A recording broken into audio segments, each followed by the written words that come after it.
Presidente, y en relación a todo lo que tiene que ver con la economía post-pandemia y después del acuerdo al que se llegó, estuvo hablando el ministro de Economía y planteó que el 2021 va a ser un buen año. ¿Cuál es su expectativa con respecto a lo que viene? Yo en eso soy muy cauto. Tengo datos que nos alientan como lo alienta Martín. Pero soy muy cauto. Soy muy cauto porque está el mundo dado vuelta. Y porque me parece que el mundo cuando esto pase va a barajar y dar de vuelta, ¿no?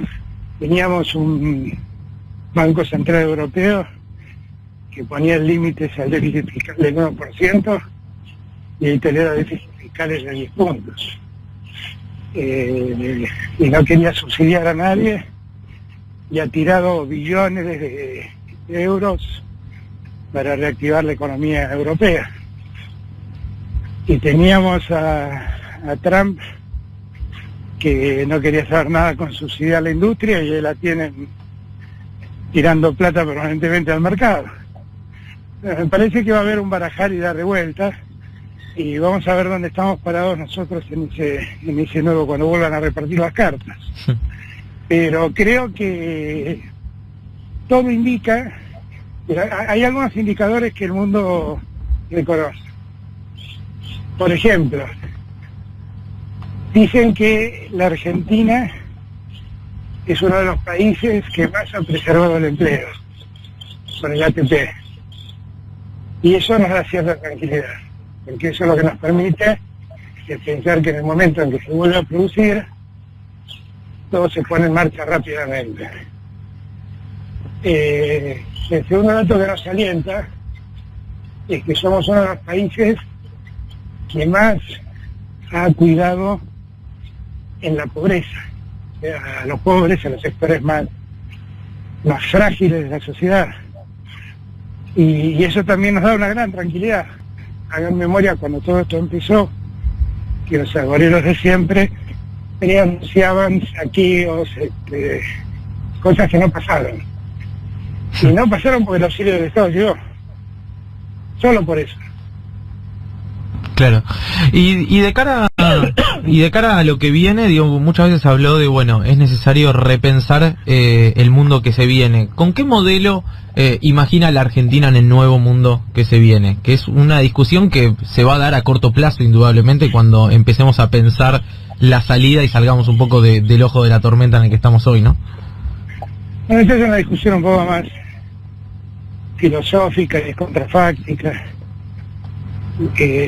Yo creo que el mundo tiene que darse cuenta cuán frágil era el sistema económico que había diseñado. Que el mundo no advierte eso, entonces estamos en un problema. En el 2008 explotó la burbuja hipotecaria y con esa explosión lo único que se vinieron en banda Lehman Brothers, un montón de bancos, un montón de empresas. Y yo confié que el mundo había entendido que este juego del capitalismo financiero era muy peligroso. Y muchos creímos lo mismo, pero nos equivocamos, siguieron haciendo lo mismo. Tomaron aire y siguieron haciendo lo mismo. Y yo creo que ahora es un poco lo mismo, ¿no? De repente aparece un virus imperceptible a la vista humana y tira el sistema económico como quien sopla y tira un castillo de naipes.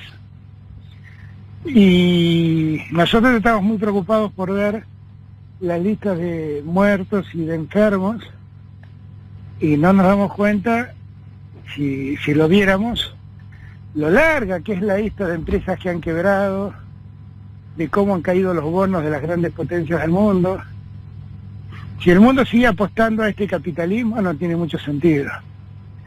Si el mundo no revisa sus modos de producción, que genera una fuerte concentración de ingresos en pocos y la distribución de la pobreza en millones de seres humanos, esto no tiene solución. Si el mundo no revisa el cuidado del medio ambiente, si no entiende lo que pasó, si no entiende que las condiciones ambientales mejoraron no el día en que los humanos cerramos a los animales, sino el día en que los humanos nos encerramos a nosotros mismos. Esto no tiene solución. Yo me acuerdo en la última discusión de París sobre el medio ambiente, que habló sobre la necesidad de reducir el uso de combustibles fósiles, y las grandes potencias del mundo pusieron el grito en el cielo diciendo que si hacían eso el PBI mundial podía caer alrededor de 4 puntos. No lo hicieron. Vino un virus y el PBI mundial se cayó 10. Y mientras nos pusimos en cuarentena, mejoró el aire, mejoraron el agua, dejamos de contaminar, simplemente. Claro. Entonces, me parece que son todas cosas que yo cada vez que hablo en los foros donde me invitan lo planteo, son cosas que nos deberían hacer reflexionar para el futuro. No tiene mucho sentido un capitalismo que apuesta financieramente, apuesta es la palabra exacta, que puede aumentar sus fortunas con mucha facilidad a partir de esas apuestas, pero que puede derrumbarse toda esa riqueza en contados minutos. No tiene mucho sentido. El mejor capitalismo era el capitalismo que invertía, producía y daba trabajo. Ese era el mejor capitalismo. Capitalista, siempre digo yo, fue Ford, ¿no? Que un día se puso a hacer un producto suntuario como un automóvil, destinado a muy pocos neoyorquinos, y un día se preguntó, ¿y por qué los que trabajan en Ford no pueden tener un auto? Y empezó a hacer autos en serie, a abaratarlos. Y ese día permitió que el auto llegue a millones de personas. Y ese es el mejor capitalismo. El capitalismo se deprimió, se demacró el día en que el gerente financiero en una empresa fue más importante que el gerente de producción. Entonces, todas estas cosas, te dirán, este tipo se me puso a filosofar esta mañana. Pero la verdad son las cosas que me pregunto. Son las cosas que me pregunto. ¿Habremos aprendido? ¿Estaremos leyendo bien lo que nos pasó? En la Argentina, donde tenemos más del 60% de la población concentrada en grandes centros urbanos. Y tenemos un territorio vasto, inexplotado. Y no tenemos que pensar en volver a cierta ruralidad y generar la infraestructura necesaria para que la gente vuelva al campo a producir y a dar riqueza, y esa gente no tenga que ir al campo prescindiendo de la luz, del gas o de internet. Claro. No tenemos que preguntarnos si no tenemos que hacer un plan que piense en eso. Porque eso me parece que son los desafíos a los que nos sometió la pandemia. Finalmente hubo un montón de gente que vino de esos campos a hacinarse en la ciudad, y muchos terminaron contagiados y muchos terminaron muertos en estos centros urbanos. Y en el campo ese riesgo era mínimo. Por eso digo, me parece que debemos pensar mucho las cosas para el futuro. Es una muy buena oportunidad para repensarlo. Claro. Estamos hablando con el presidente de la Nación, con Alberto Fernández, a un año del triunfo del Frente de Todos. Sebas Cazón, creo que desde su casa tiene alguna pregunta para el presidente. Presidente, sí, buenos días. Quería consultarle cómo veía con perspectiva la negociación con el Fondo Monetario Internacional. Guzmán habló el fin de semana y él dijo que va a ser una negociación que va a llevar meses y que va a ser dura, porque hay muchos intereses geopolíticos más allá de la buena sintonía con Georgieva. ¿Usted cómo lo ve? No, tengo una mirada parecida a la de él.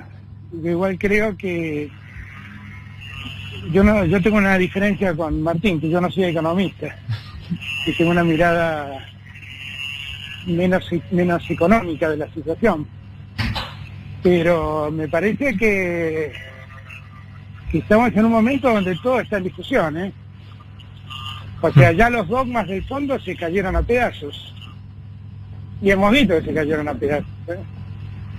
El fondo está reclamando que nos acompañó a nosotros marcando la sustentabilidad de la deuda, nos acompañó a nosotros diciendo que no podemos hacer ajustes, acompañó a muchos países del mundo diciendo que tenían que revisar los acreedores privados las deudas que esos países tenían con ellos. Digo, me parece que el mundo ha cambiado, ¿no? Yo he hablado con líderes mundiales como Macron y Merkel, que tienen miradas muy parecidas a mí sobre lo que le pasó al capitalismo y sobre lo que pasó al medio ambiente.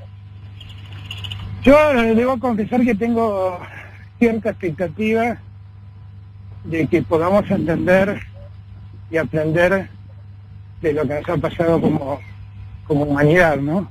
Uh-huh. Las pandemias tienen eso, tienen, como dice Albert Camus en La Peste, ¿no? Tienen esa cualidad, tienen la triste cualidad de llevarse vidas, y tienen la triste cualidad de dejar al descubierto lo miserable de las almas.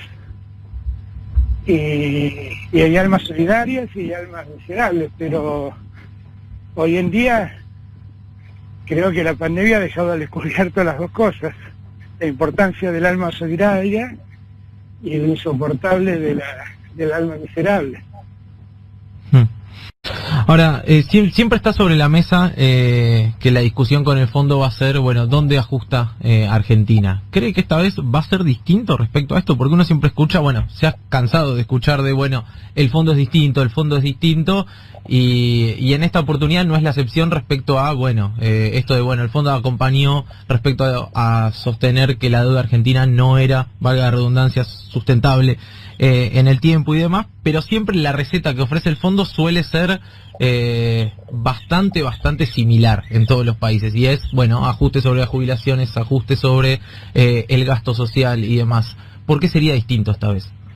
Bueno, si el fondo dijo que la deuda no era sostenible, tal como estaba, era porque decían Argentina no tiene dónde sacar los recursos. Eso es lo mismo que decir Argentina no tiene dónde ajustar. Y eso es una lectura correcta. Yo hablé por primera vez con Kristalina Georgieva cuando todavía era candidato a presidente. Y yo le advertí a ella que yo le había dicho al fondo, a Werner, que era la persona que mandaron, que era toda una locura lo que habían hecho, y que era más locura seguir prestándole dinero a Macri, porque ese dinero se iba a fugar. Y entonces le conté mi anécdota con Keller. Keller era el director ejecutivo del fondo ya por el año 2004, 2005.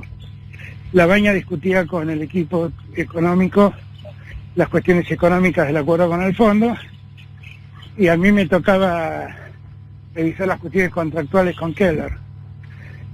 Y eran años en donde el fondo nos pedía tres cosas fundamentalmente.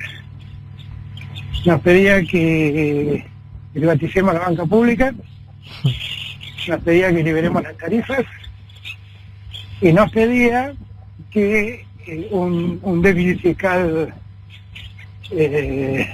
un superávit fiscal de 3 puntos, y que no tomemos la obra pública como inversión, sino como gasto. Lo que influía mucho en el cálculo del déficit fiscal. Y yo me opuse a las tres cosas. Les dije, no podemos, era lo que Kirchner me había pedido que hiciéramos, además. No podemos. Y en un momento lo miré a Keller y le dije, mire, usted viene de un país que es Alemania, que no tiene mucho que ver con nosotros. Tienen otra historia, tienen otra idiosincrasia, tienen otra disciplina, tienen otra realidad. Ustedes no tienen los bolsones de pobreza que tenemos en la Argentina, que en ese momento la pobreza era del 57%. Uh-huh. Y le dije, yo le pido que nos deje hacer las cosas como nosotros decimos. Y yo le garantizo que si hacemos las cosas como nosotros decimos, usted va a cobrar mucho antes. Y el tipo se quedó callado, me miró, estiró la mano y me dijo, listo. ¿Se viene una discusión similar? Y 2 años después, le pagamos toda la deuda del fondo. Y nos liberamos de las condicionalidades del fondo. Le conté esta historia a Cristalina Georgieva, porque lo que le estaba diciendo es, no estoy en condiciones de aceptar ninguna condicionalidad.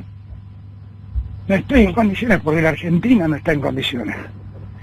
Lo que yo le pido es que confíe, porque nosotros no podemos aceptar condicionalidades que nos exijan ajustes, pero sabemos que debemos cumplir nuestras obligaciones, que era lo que sabíamos con Néstor. Y por eso, con Néstor fue la primera vez que hicimos sostenible la deuda. Uh-huh. Y ahora es la segunda vez. Y yo creo que ella lo entendió. Ella es una mujer que tiene una mirada muy especial sobre la economía. Y cada vez que hablé con ella, porque después hablé muchas veces por motivo de la discusión con los acreedores, siempre le recordé esa anécdota. Siempre. Yo creo que ella sabe que el día que mande un equipo a Argentina le va a decir, me visitan con el ajuste porque a aquel ya le fue mal. Así que empiecen por otro lado. Creo que va a ser así. Vamos haciendo las últimas con el presidente y le agradecemos por tomarse un rato para charlar con nosotros. Paula Poli Sabatés desde su hogar también. ¿Qué tal, Alberto? Buenos días. Paula Paula? Sabatés le saluda. Bueno, venimos viendo con preocupación distintos casos de violencia institucional y fundamentalmente, bueno, venimos siguiendo muy de cerca, por supuesto, el caso de Facundo Astudillo Castro. Ahora la Fiscalía Federal de Bahía Blanca pide investigar a la bonaerense por irregularidades. Usted se refirió a este caso, pidió garantizar la investigación. La pregunta es si cómo ve la investigación, si confía en que puede llegar a buen puerto, me refiero a encontrar a Facundo. Yo quiero que lo encontremos. Necesitamos saber qué pasó. Y si alguien fue irresponsable de algún acto ilícito, tiene que cargar las consecuencias. Yo estoy en contacto con la madre de Facundo, estoy en contacto con Sabina porque la investigación está en manos de la Policía Federal. Estoy muy atento sobre el funcionamiento de la justicia, porque la mamá de Facundo me advirtió algunas cosas que le preocupaban, y estoy muy atento. La Argentina, en un Estado de Derecho, la violencia institucional es inadmisible. Inadmisible. Así que ahí no hay ningún espacio para la tolerancia. Ningún espacio, no. Cuando yo la verdad soy alguien que valora mucho la vigencia del Estado de Derecho y cree que en la Argentina es posible que el Estado de Derecho funcione a pleno, pero para eso hay que corregir cosas, hay que corregir las cuestiones en la justicia, que no tiene que ver con quién es el juez, sino cómo funcionan los procedimientos, y habrá que corregir también cuestiones que tienen que ver con el funcionamiento de las fuerzas de seguridad. Y habrá que corregir también cuestiones que tienen que ver con el funcionamiento del sistema penitenciario. Son todas cuestiones que hacen a la calidad del Estado de Derecho y sobre lo que hay que trabajar. Y hay que ser inflexibles. Cuando yo vi situaciones de abuso en el Chaco, puse el grito en el cielo. Cuando lo vi en Tucumán, puse el grito en el cielo. Cuando lo vi con Facundo, me ocupé. Es un caso un poco más complejo por el tiempo que ha pasado y porque hubo un mes que es una suerte de limbo en el tiempo y no sabemos qué pasó, pero necesitamos saber qué pasó, sin ninguna duda. Su madre sabe de mi compromiso con ella para que descubramos qué fue lo que pasó. Presidente, las últimas, de verdad, me anoté 3 nada más, pero me quedan 130. 2 horas que me estás diciendo, Juan, que son las últimas. Tenés que redefinir el concepto de última. Es el segundo semestre. ¿Qué análisis hace de la discusión pública que se viene dando en torno a la reforma judicial? Yo ayer decía en la televisión que viene medio bajo el debate en cuanto a los argumentos, que no se están discutiendo ideas o formas de transformar la justicia, sino más bien cayó en la grieta, inmediatamente queda en una situación de, bueno, si se aprueba la reforma judicial va a ser garantizar la impunidad de fulanito o de mengano, y del otro lado diciendo, bueno, mantengamos todo igual, porque si no, nos van a acusar de lo otro. ¿Cómo lo viene viendo respecto a esto y cómo analiza que Juntos por el Cambio, la principal fuerza opositora, ya haya dicho que no se va a prestar al debate? Dijo no, que no se va a prestar al debate por vía virtual, dijo, por lo cual espero que en algún momento den el debate. Pero a ver, esta es parte de la discusión hipócrita de la Argentina, simplemente. Hace décadas que venimos viendo la decadencia de la justicia federal en Argentina. Uh-huh. Décadas, Y un día que llegamos y hacemos una propuesta seria, que ha tenido en cuenta lo que pasa en la justicia federal penal, lo que pasa en el contencioso administrativo y civil y comercial, y lo que pasa en la justicia federal del interior del país, y armamos un proyecto global para reconvertir la justicia federal, deciden no discutirla porque no les gusta una comisión que no tiene nada que ver con esta ley. Y la verdad es que yo estoy asombrado. Sinceramente lo digo, Estoy asombrado, porque la Argentina necesita tener una justicia que funcione bien. Y me he puesto todos los límites que encontré para que los jueces federales que sean nombrados no puedan ser manipulados por mí y por ningún presidente. Por primera vez, los subrogantes tienen que tener el acuerdo de las 2/3 partes del Consejo de la Magistratura y el acuerdo del Senado. Con lo cual yo no puedo nombrar ningún subrogante que me guste. La realidad, hemos puesto además normas de conducta a los jueces. Porque si algún juez no se enteró de lo que no debe hacer y no debe tolerar, se entere. Me parece que el proyecto es un proyecto que por ahí es mejorable, por ahí es perfectible. Yo no soy un negado en ese sentido. Lo que me parece insólito es que no lo quieran tratar. Porque además, si alguien se beneficia con este proyecto, es precisamente el gobierno que dejó el poder.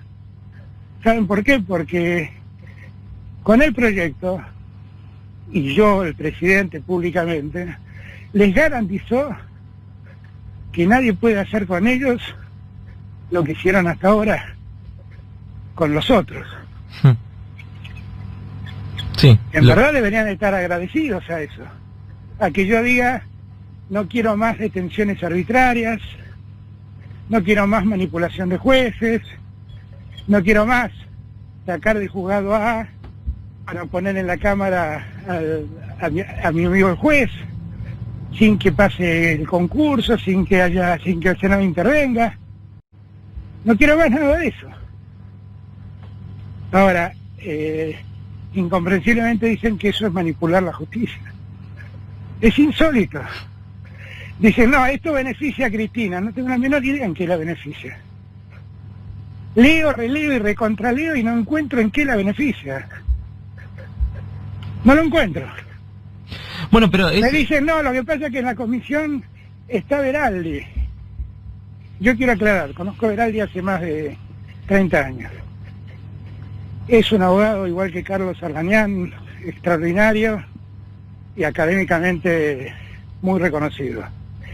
En el año 2003, cuando pensamos con Gustavo Vélez en reformar la justicia federal, y no lo logramos, llamamos a 2 personas para que nos ayudaran. Bueno, el proyecto no salió, pero todos añoraban aquel proyecto. Todos los que hoy son oposición decían, qué lástima que no salió aquel proyecto. ¿Saben quiénes fueron los 2 convocados para ayudarnos a hacer el proyecto? ¿Quién? Veraldi y Arganián. Resulta que Veraldi es un problema porque es el abogado de Cristina. pero también es el abogado del ministro de Educación de Macri que está acusado de las escuchas. ¿Cómo se entiende? Yo desconocía ese dato, la verdad. ¿Cómo se entiende eso? Yo digo todas estas cosas, es un abogado. Los abogados atienden a gente que tiene problemas y los convocan. Sí, y el consejo no es vinculante, además. Digo, en tal caso es para dar otra discusión. Y todo lo que el consejo proponga, que tiene 90 días largos para hacerlo, en el caso de que yo acepte todo lo que me propone, serán leyes que tienen que ir al Congreso. No son cosas que yo resuelvo por decreto. La realidad es que hay solo una vocación clara de confundir a la gente, de decirle a la gente que todo esto está armado para lograr la impunidad de Cristina, de que todo esto está hecho para manipular la justicia. Ellos piensan que nosotros somos iguales que ellos, y no somos iguales que ellos. Y yo llevo 35 años enseñando a los alumnos de la Universidad de Buenos Aires, siguiendo las enseñanzas que me dejaron personas como del Beberrí o Basigalupo, la importancia de preservar el Estado de Derecho. No voy a llegar al presidente para borrar eso con el codo, de ningún modo. Bien, la última, juro que es la última. Impuesto a las grandes fortunas, o contribución a las grandes fortunas. ¿Qué pasó con el proyecto? Eso está trabajándose. ¿Hace cuánto? Eso está trabajándose. No, lo que pasa es que, Juan, tenés que entender también que hay tiempos y tiempos legislativos. Pero eso se está trabajando y se está avanzando. Lo están trabajando Máximo y Carlos Heller juntos, y eso va a salir. Yo estoy seguro que va a salir. Solamente hubo otras urgencias, ahora están tratando la ampliación del presupuesto, están tratando el tema de la moratoria, eso ya va a salir. Bien, es mi ansiedad entonces. Ansiedad. Presidente, le agradecemos de verdad mucho por tomarse un rato para charlar con nosotros esta mañana. Estaba caminando, estaba haciendo ejercicio. Sigo caminando. La mañana... Porque hay gente preocupada por la agitación. Entonces no, está haciendo ejercicio mientras habla con nosotros. Quiero aclarar para que la gente entienda que primero que voy a paso rápido. Y segundo, que 2 vueltas a la quinta son 5 kilómetros, con lo cual es un trecho que en este momento estoy culminando. Pero son 5 kilómetros casi a un trote lento, si lo querés. Es un poco agita. Bien. Pero elegí, o me escuchás agitado o no me escuchás. Todo no No, preferible escucharlo agitado, desde luego. ¿Está haciendo ejercicio? ¿Empezó finalmente con la dieta que había prometido? Me obligaron a empezar con la dieta. Lo hago al gana, pero sé que tengo que hacerlo, porque como muchos de nosotros la cuarentena no estuvo encerrado. Algunos eliminan la ansiedad fumando, yo elimino la ansiedad comiendo. Así que estoy tratando de calmar mi ansiedad, esa que te hace preguntar 100 veces la última pregunta, en mí se convierte en comer algo dulce. Así que estoy cuidándome y ya empecé la dieta y esto igual lo hago todas las mañanas, la caminata de los 5 kilómetros los hago todas las mañanas. Está muy bien. Presidente, muchas gracias de verdad por tomarse un rato para charlar con nosotros. No habíamos tenido oportunidad de charlar en esta radio, habíamos charlado mucho en la previa a la Asunción. Y recuerdo que la última nota, antes de que usted fuera candidato, nos contó algo que pasó, que era que veía la serie VIP. Sí, extraordinaria. Ya terminó. Que tiene una trama muy particular en realidad desde la política. Sí, claro. Pero es bastante realista, lamentablemente bastante realista, porque para que la gente entienda, cuenta la historia de una vicepresidenta y muy poco capacitada, que repentinamente el presidente renuncia y se tiene que quedar a cargo de la presidencia. Y muestra cómo funciona realmente la política, los personajes de la política, el obsecuente, el crítico, el que habla con uno y con otro, el que manda voz a la prensa y genera líos. todos esos personajes están en Bill. Es una serie hecha en tono de comedia. Le iba a preguntar si esos personajes están en el gobierno, pero mejor no. No, están en toda la política. Muy bien. Están en toda la política, es así. El secreto es saber conocerlos. Todos tienen, como todos los seres humanos, tienen partes débiles y tienen fortalezas, y tienen virtudes y tienen defectos. El secreto del que manda, del que es jefe, es potenciar las virtudes, no potenciar los defectos. Bien. Presidente, muchas gracias por la comunicación. Un abrazo. Abrazo muy grande y gracias a ustedes. Era Alberto Fernández, el presidente de la Nación, que pasaba en Crónica Anunciada.